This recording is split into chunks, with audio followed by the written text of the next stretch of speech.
दिव्य श्री सिंहासन जी में सुशोभित श्री परमहंस महान विभूतियों के सुंदर मंगलमय दर्शन दीदार करते हुए प्रेम भरे स्वर में मिलकर बोलो जयकारा। बोल मेरे श्री गुरु महाराज की जय। बोलो साचे दरबार की जय।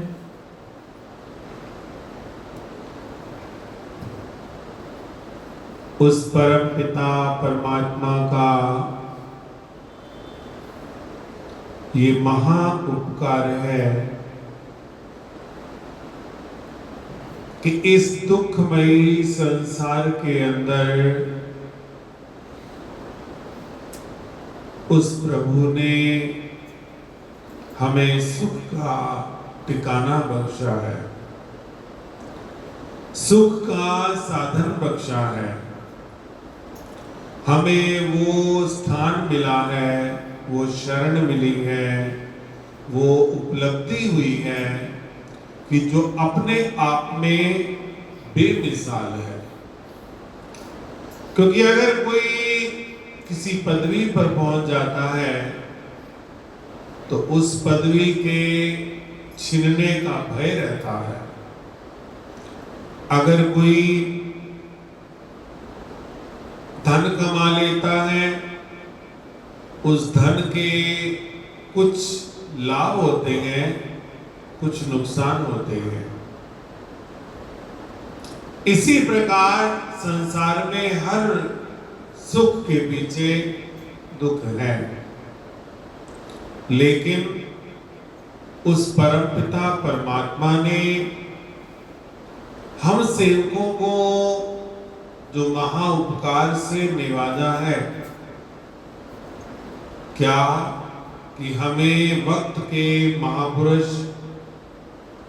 श्री 108 श्री परमहंस दयाल महाराज जी की पावन चरण शरण मिली है, श्री आनंदपुर दरबार मिला है, परम पूज्य प्यारे श्री स्वामी जी, परम पूज्य प्यारे श्री महाराज श्री जी और श्री बाईजी महाराज जी जैसे उच्च कोटि के महापुरुष मिले हैं। ऐसा अद्भुत सानिध्य मिला है, ऐसा सुंदर मार्गदर्शन मिला है। अब इस सुंदर सानिध्य से हम क्या लाभ प्राप्त करते हैं, ये अब हमारे ऊपर डिपेंड करता है। परमात्मा ने कृपा की, हमें इस स्थान पर पहुंचा दिया,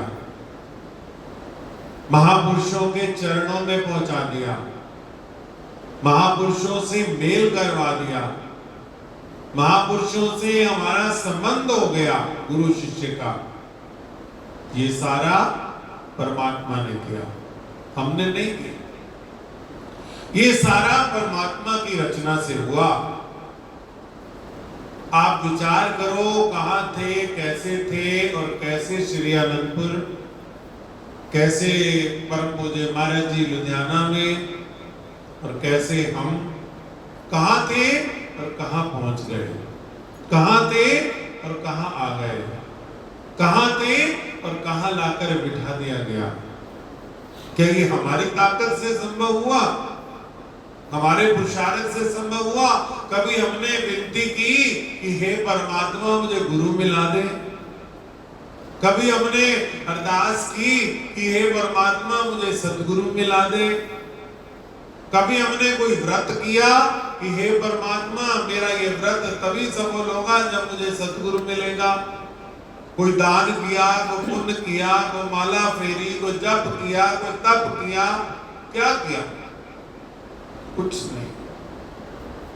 हमें तो पता ही नहीं चला कि कैसे परमात्मा की कृपा से, सद्गुरु की रहमत से महापुरुषों का हमारे जीवन में आना हो गया और उन्होंने हमें पकड़ लिया, थाम लिया और हमारी उंगली पकड़ के महापुरुषों ने हमें श्री अनंतपुर दरबार से जोड़ दिया। बोलो जयकारा बोल मेरे श्री गुरु महाराज की जय।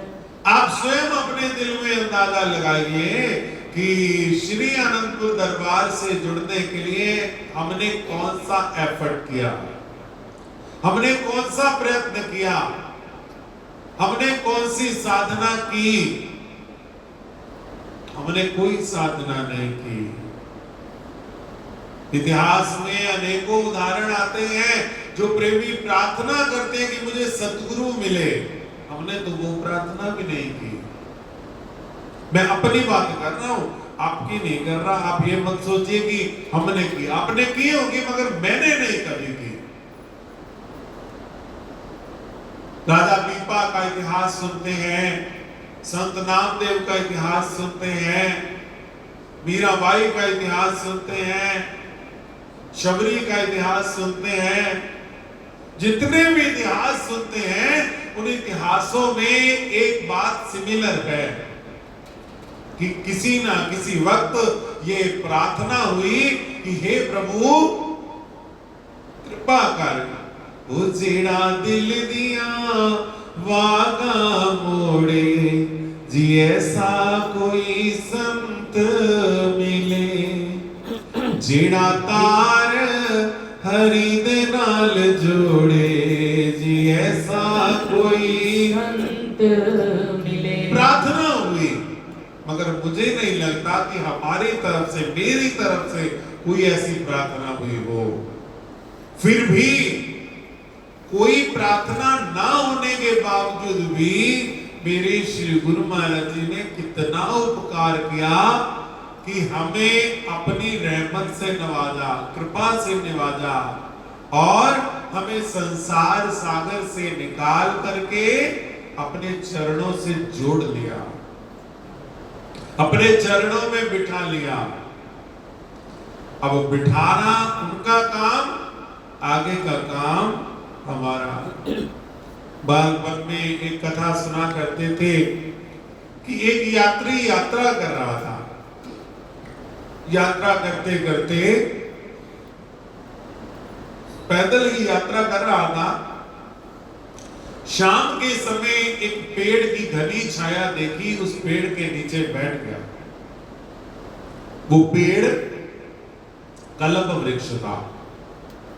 कल्प वृक्ष क्या होता है कि जिसके नीचे बैठकर जो मांगा जाए सो मिल जाता है, कहते हैं ऐसा। अब उस कल्प वृक्ष के नीचे बैठकर मन में ख्याल पैदा करता है, इतनी गर्मी है, लू चल रही है, पेड़ की छाया मिल गई है, कहीं ठंडा पानी मिल जाता। सोच ही रहा था, जैसे ही गर्दन घुमाई तो देखा एक घड़ा पड़ा है, मटका पड़ा है, पात्र पड़ा है, छट के पानी पिया, ठंडा हो गया अंदर। 10-15 मिनट बीते, कहते परमात्मा पानी तो दे दिया, अगर रोटी भी मिल जाती, 2 फुलके भी मिल जाते, कोई फल ही मिल जाता, कुछ मिल जाता तो पेट भी भर जाता। तो क्या देखा कि पास में एक थाली सजी सजाई, भरी भराई, पूरी कचौड़ी जलेबी पड़ी है, वो खा ली। खा ली, अब पी लिया, खा लिया, अब तीसरा काम सोना। खाने पीने के बाद सोने तो याद आता है, तो थोड़ी देर कमर सीधी कर लो। सोचता है कि एक खाट मिल जाती तो मैं सो ही जाता, थोड़ी देर सुस्ता लेता, अगला फिर सफर है। सोचने की देर थी, देखा पेड़ के पास एक खाट भी पड़ी हुई है, बिछाई, सो गया। थका तो था ही,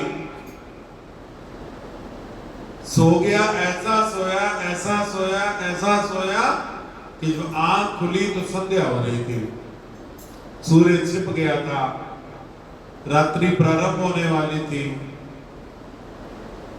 उठ के सोचता है कि ये जगह कोई जादुई है, यहां कोई जादू है, पानी सोचा, पानी मिल गया, रोटी सोची, रोटी मिल गई, बिस्तर सोचा, बिस्तर मिल गया। मेरे को तो ये जगह ठीक नहीं लगती, कहीं ऐसा ना हो कि कोई शेर आ जाए और मुझे खा जाए। सोचने की देर थी, शेर आया और खा गया। अब मिला तो कल्प वृक्ष, मगर सोच ने क्या किया? नुकसान करा दिया। इसी प्रकार श्री गुरु महाराज जी एक ऐसा कल्प वृक्ष है जिनके चरणों में आकर बैठने से जो मांगो सो मिलता है। जब तक हम अपने शरीर के लिए मांगते हैं तब तक तो ठीक रहता है, कोठी मिल जाए मिल जाएगी, बंगला मिल जाए मिल गया, कार मिल जाए मिल गई, व्यवहार मिल जाए व्यापार मिल जाए, सब कुछ मिलता जाता। और जब हम फिर इसके आगे सोचते हैं तो फिर हम अगर ये महापुरुष आते हैं कि अगर उसी पेड़ के नीचे बैठकर ये सोचता कि यहां बैठकर जो सोच रहा हूं वो मिल रहा है, ऐसा हो कि मुझे वो परमात्मा मिल जाए, तो उसी पेड़ के नीचे बैठ के उसको परमात्मा मिल जाता ना।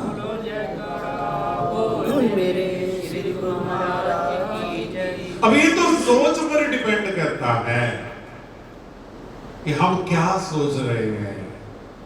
श्री गुरु महाराज जी मिले हैं, श्री अनंतपुर दरबार मिला है, श्री परमहंसों की शरण मिली है, वक्त के महापुरुष मिले हैं, शीतल सुखद छाया मिली है, सब सुखों को देने वाले भंडारी मिले हैं।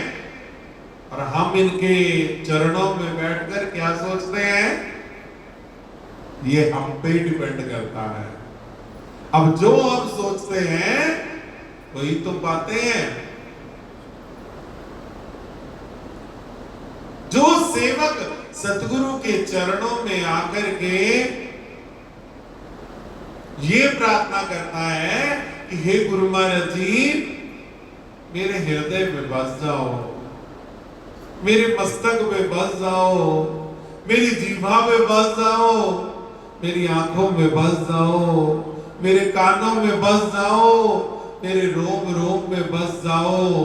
तो जो सतगुरु संसार की वस्तुएं देते हैं, क्या वो सतगुरु हमारे हृदय में नहीं बसेंगे? जरूर बसेंगे। जो संसार की वस्तुएं देते हैं, संसार के सुख देते हैं, संसार के सामान देते हैं, अगर हम सतगुरु से सतगुरु की मांग करेंगे, क्या वो नहीं बसेंगे? मगर हमारा ध्यान कहां जाता है? मकान छोटा है, बड़ा होना चाहिए, पर बच्चे बड़े हो गए हैं, इनको सेटल करना है, जरूरी है। मैं ये नहीं कहता कि ये जरूरी नहीं है, गृहस्थ की सेवा है, उनको गृहस्थ का धर्म है, मगर कोई समय तो ऐसा आए कि बस प्रभु बस सब कुछ दे दिया, अब तू मुझे मिल जा। बस कहता ना कि पानी भी मिला, रोटी भी मिली, पलक भी मिला, जिसने दिया है काश वो सामने आ जाए तो उसका धन्यवाद तो कर लूं। सोचता ना, हमारी भी वही दशा है। हमारी इच्छाएं, हमारी कामनाएं, हमारी मांग बढ़ती जाती है, बढ़ती जाती है, बढ़ती जाती है। और कहते हैं समान 100 बरस का पल की खबर नहीं। इच्छाएं बढ़ती जाती हैं। जिस दिन मन में यह भाव आ जाएगा कि बहुत सुंदर बीत गई, गुरु महाराज जी आपने बड़ी सुंदर कृपा की, बड़ी सुंदर जिंदगी बीत गई, और मुझे विश्वास है कि जो आगे वाली जिंदगी है वो भी सुंदर बीतेगी। बस अब तो कृपा करो यही बाती, सब तज भजन करहूं दिन राती। गोस्वामी तुलसीदास जी कहते हैं कि एक प्रार्थना हो कि हे प्रभु अब तो ये कृपा करो, सब तज भजन करूं दिन राती, बस सब कुछ छोड़ दूं और आपका भजन दिन रात करता रहूं, हर सांस सांस में आपका नाम जपता रहूं, बस बाकी सब काम हो गए, सारे काम डन, एक काम रह गया, अपने कल्याण का। जिस तरह इंसान सारे घर के काम करता है, शाम को कहता है कि अरे स्नान नहीं किया, सारा दिन मिट्टी पड़ गई है, मेरा स्नान रह गया है। इसी तरह सारा परिवार की ड्यूटियां डन हो गई हैं, एक कल्याण अपना रह गया है। लांगरी सबको खिलाता है, उसके बाद कहता है कि एक फुल्का तो मैं भी खा लूंगा।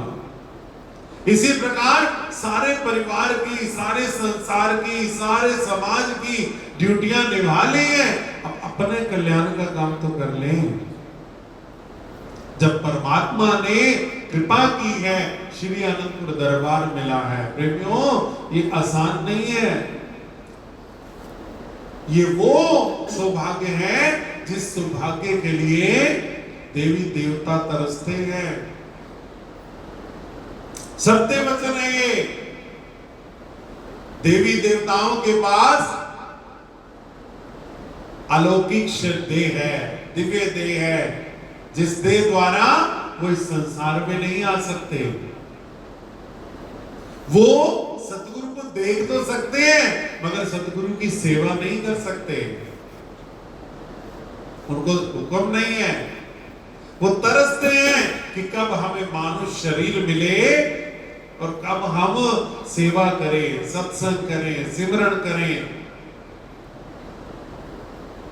जितनी योनियां हैं वो सब इसी चाह में हैं। कबीर साहब महाराज जी अपने सेवकों के साथ एक महल के बाहर से निकल रहे थे। राजमहल के बाहर हाथी बंधा हुआ था, सूंड में मिट्टी भरता है, अपने ऊपर डाल लेता है, फिर सूंड में मिट्टी भरता है, फिर अपने ऊपर डाल लेता है। तो कबीर साहब महाराज जी जा रहे हैं, हाथी को देख रहे हैं, मंद मंद मुस्कुरा रहे हैं, पीछे पीछे सेवादार चल रहे हैं। तो सेवादार पूछते, महाराज जी मुस्कुरा क्यों रहे हो? तो कबीर साहब कहते कि मिट्टी पता है क्यों डाल रहा है? तो नहीं, हमें तो नहीं पता। एक कहता है इसका स्वभाव है। महापुरुष फरमाते हैं श्री कबीर साहब कि ये मिट्टी इसलिए नहीं डालना कि इसका स्वभाव है। राज द्वारे बंदिया मूड़ी धुने जंग, मानुष तन कब पाए हो भजे हो परमानंद। कहते राज द्वारे में बंधा हुआ हाथी मिट्टी को उड़ा रहा है, कह रहा है कि हे परमात्मा इतना बड़ा शरीर मिला तो क्या फायदा, ना मैं सत्संग कर सकूं, ना मैं सिमरण कर सकूं, ना मैं सेवा कर सकूं, इस शरीर का क्या फायदा। मानुष तन कब पाए हो भजे हो परमानंद। कब मिलेगा मानुष जन्म जिसमें बैठकर मैं उस परमानंद का भजन कर सकूंगा। और हमें वो मिला, मानुष तन मिला, सुविधा मिली, सुख मिले। उसके बाद भी अगर हम अपना कल्याण ना कर पाए, अपने जीवन को बदल ना पाए, अपने जीवन को आलोकित सुवासित ना कर पाए, ये हमारा अपना दोष है।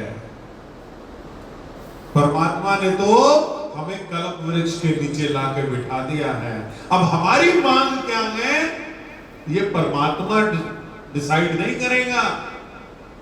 हम क्या मांग रहे हैं ये हम डिसाइड करेंगे, और हमारी संगत डिसाइड करेगी, हमारे विचार डिसाइड करेंगे, हमारी थिंकिंग डिसाइड करेगी, हमारी सोच डिसाइड करेगी कि हम क्या मांग रहे हैं। वो जो व्यक्ति कह रहा है कि शेर आ जाए तो वो जरूर संसारी रहा होगा। अगर कोई सत्संगी होता, महापुरुषों के संग में जाने वाला होता, तो एक पल के लिए सी उसके मन में जरूर ख्याल आता कि ये जगह कोई अलौकिक है, यहाँ पर वो मिल जाए जिसने इस अलौकिक जगह को बनाया है। अगर कोई संगत मिली होती, और हमें वो संगत मिली है, हमें श्री गुरु महाराज जी की रहनुमाई मिली है, महापुरुषों का संग मिला है, जीवन जीने का ढंग मिला है, प्रेम का रंग मिला है, इतना कुछ मिला है। इसलिए इस अवसर का लाभ उठाना है और सतगुरु की इस उपकार को याद करना है कि किस प्रकार गुरु महाराज जी ने, जहां संसार सारा जल रहा है,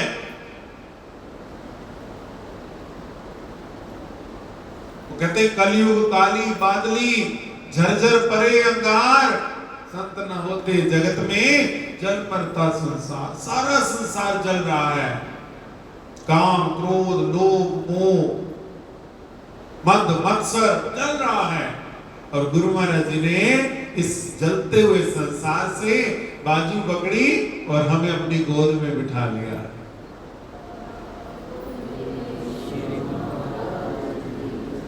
अब उसके बाद भी अगर हम अपने जीवन का कल्याण ना करें तो फिर गुनाहगार कौन है? हम स्वयं हैं। अपनी इस दशा के जिम्मेवार कौन है? हम हैं। ना परमात्मा दोषी है, ना सतगुरु दोषी है। कौन दोषी है? हम स्वयं दोषी हैं। हम अपने जीवन का कल्याण ना करें तो। इसलिए जो खुश नसीब होते हैं वो इस भेद को समझते हैं कि सतगुरु ने हमें गंदगी से निकाल लिया, कीचड़ से निकाल लिया, मैल से निकाल लिया, और क्या किया? धो के, साफ करके, उज्जवल करके, निखार करके अपने चरणों में बिठा लिया। और हम फिर गंदगी की ओर जाएं, फिर बुराई की ओर जाएं, फिर नशों की ओर जाएं, फिर ऐबों की ओर जाएं। ऐसा नहीं, अपने आप को बदलें, विचार करें और ये प्रार्थना करें, चरनाच बिठाया चरना विच सुख पावा, कीते ने जो मेरे थे, उपकार ना भूल जावा। बस हे गुरु महाराज जी, आपके चरणों में जुड़ा रहूं। जो आपने उपकार किया है वो मुझे सपने में भी ना भूले। जागृत में तो बड़ी दूर की बात है, सपने में भी ना भूले। जब जब मेरा मुंह खुले तो एक ही बात आए कि शुक्राना। हे गुरु महाराज जी, जितना फड़दा साडी बां असां रुल जाना सी, सानू किधर न मिलदी तां असां रुल जाना सी। जे तू ना फड़दा साडी बां असां रुल जाना सी, सानू किधर न मिलदी तां असां रुल जाना सी। नाच दी खेड़दी जिंदगानी थोड़ी सी, नाच दी खेड़दी जिंदगानी होनी सी। इस जिंदगी दी कुछ और कहानी होनी सी, इस जिंदगी दी कुछ और कहानी होनी सी। जितना देता खुशियाँ, जितना देता खुशियाँ असां रुल जाना सी। सानू किधर न मिलदी तां असां रुल जाना सी। सानू किधर न मिलदी तां असां रुल जाना सी। उठते बैठते खाते पीते चलते फिरते हंसते आते जाते नहाते धोते सब जगह गुरु महाराज जी का उपकार याद रहे। गुरु महाराज जी, आपका बड़ा शुक्र है, आपने अपनी पनाह में रखा है, अपने चरणों में रखा है, अपना बनाया है अपने चरणों से लगाया है, आपका कोटिन कोट शुक्राना है। जी वेखा मैं करवा बल्ले कुछ ना मेरे पल्ले, जी वेखा तेरी रहमत बल्ले बल्ले बल्ले बल्ले। बस ये भाव सदा दृढ़ रहे, संसार में रहे, आए जाए खाएं पिए जो करें, हमारे अंदर ये भाव दृढ़ रहे, तो फिर क्या होगा? सुकून आना शुरू हो जाएगा, सुख आना शुरू हो जाएगा। तो बस गुरु को, महापुरुषों की इसी मौज को समझना है और अपने जीवन का कल्याण करना है। बोल जयकारा बोल मेरे श्री गुरु महाराज की जय। कल सुबह वार्षिक संत समागम के लिए पावन श्री अमर ज्योति ग्रंथ जी का शुभ पाठ रखा जाएगा। कल सुबह 7 बजे शुभ श्री आरती, तत्पश्चात पाठ रखा जाएगा और कल से रात को 8 से 9 रोज सत्संग होगा। 8 से 8:30 श्री आरती हुआ करेगी और 8:30 से 9 तक सिमरन हुआ करेगा। कल से लेके शुक्रवार तक नित्य प्रति ऐसा ही नियम रहेगा और शनिवार को रात्रि सत्संग होगा और अगले रविवार 26 अप्रैल को वार्षिक संत समागम होगा। बोलो जयकारा बोल मेरे श्री गुरु महाराज की जय। ये सप्ताह सेवा का सप्ताह है, सत्संग का सप्ताह है, सिमरन का सप्ताह है और सतगुरु से झोलियां भरने का सप्ताह है। परम पूज्य श्री महाराज जी फरमाया करते थे कि जिस तरह बड़ी बड़ी कंपनियां अपने शोरूम में सेल लगाती हैं, साल में सेल लगाती हैं, बड़ी कीमत का सामान छोटी कीमत पर मिल जाता है, इसी तरह श्री परमहंस दयाल महाराज जी भी साल में एक बार वार्षिक संत समागम के माध्यम से अपने सेवकों के कल्याण के लिए ऐसे इंतजाम कर देते हैं। बोलो जयकारा बोल मेरे श्री गुरु महाराज की जय। ये सप्ताह सेवा का, सत्संग का, सिमरन का, गुरु दर्शन का, गुरु से झोलियां भरने का सप्ताह है। तो गुरुमुख जन नित्य प्रति पहुंचेंगे और लाभ प्राप्त करेंगे, गुरु महाराज जी का आशीर्वाद पाएंगे और कल सुबह 7 बजे राइट जिन गुरुमुखों ने पाठ रखाना है वो आश्रम पर पहुंच जाएं। अब अरदास होगी, अरदास के बाद प्रसाद वितरण। बोलो जयकारा बोल मेरे श्री गुरु महाराज की जय। पार ब्रह्म सत्य गुरु भगवान, बख्शो भक्ति का वरदान। मात पिता तुम बंधु सहाय, महिमा तुम्हारी वर्ण न जाए। तुम बिन देव दूजा, बख्शो चरण कमल की पूजा। जन्म मरण का संकट हर दो, नाम रतन से झोली भर दो। नाम जपे तेरा दिन राती, ज्योत जगे बिन दीपक बाती। मोह माया बेमान हटा दो, योग अगन का दीप जला दो। दाता तीनों ताप निवारो, भवसागर से पार उतारो। मीठी अनहद तान सुना दो, अमृत की बूंदे बरसा दो। साध संगत से मुख नहीं मोड़े, सिमरन की करनी ना छोड़े। होमे की दीवार गिरा दो, सुरत शब्द को एक बना दो। दया करो ऐ सुख के धाम, मन मेरा पावे विश्राम। 8 पहर गुण तेरे गाए, तुमसे